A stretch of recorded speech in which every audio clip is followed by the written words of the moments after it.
এখন থেকে আরও উন্নত মেশিনের মাধ্যমে আমাদের ক্যান্সার ডায়াগনোসিস ছাত্রছাত্রীরা এখানে চিকিৎসকরা করতে পারবে।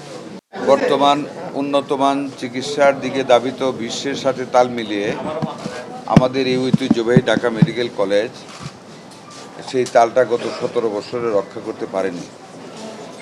যেটা প্যাথোলজি বিভাগ, যেটা the heart of the medical treatment, যেখান থেকে স্টার্ট হয়, correct diagnosis gives correct treatment, সেটারই এখানে অভাব ছিল। আজকে থেকে 25 বছর আগে যে বড় মাইক্রোস্কোপটা যেটা আপনারা দেখলেন আজকে আমরা দিলাম, এই মাইক্রোস্কোপটা বিশ্বে এসেছে। এটা আনফর্চুনেটলি আমাদের এখানে সে 20 বছর আগে একটা ছিল, তারপরে আর কোনো সরকার এই মাইক্রোস্কোপটা দেয় নাই।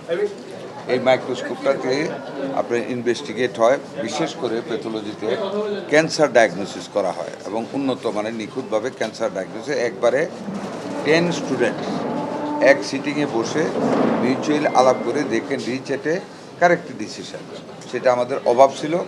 এইটাই আজকে আমরা এখানে আমাদের ছাত্রছাত্রীদেরকে আমরা হস্তান্তর করলাম। এখন থেকে আরও উন্নত মেশিনের মাধ্যমে আমাদের ক্যান্সার ডায়াগনোসিস ছাত্রছাত্রীরা এখানে চিকিৎসকরা করতে পারবে। এটার জন্য আজকে মূলত আসা।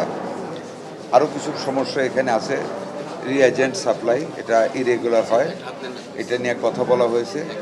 এটা ইনশাল্লাহ আমরা আজকে থেকে এটা রেগুলার হবে।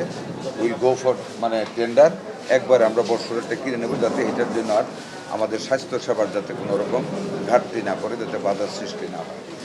কারিকুলাম নিয়ে একটা আছে আমাদের, উন্নত বিশ্বের সাথে মিলিয়ে যে কারিকুলাম আমাদের ছাত্রছাত্রীরা চাচ্ছে এটার চেঞ্জ, আরও অ্যাডভান্স এডুকেশন, সেটার জন্য আমরা কার্যক্রম গ্রহণ করেছি। কারিকুলামটা পরিবর্তন করা হবে।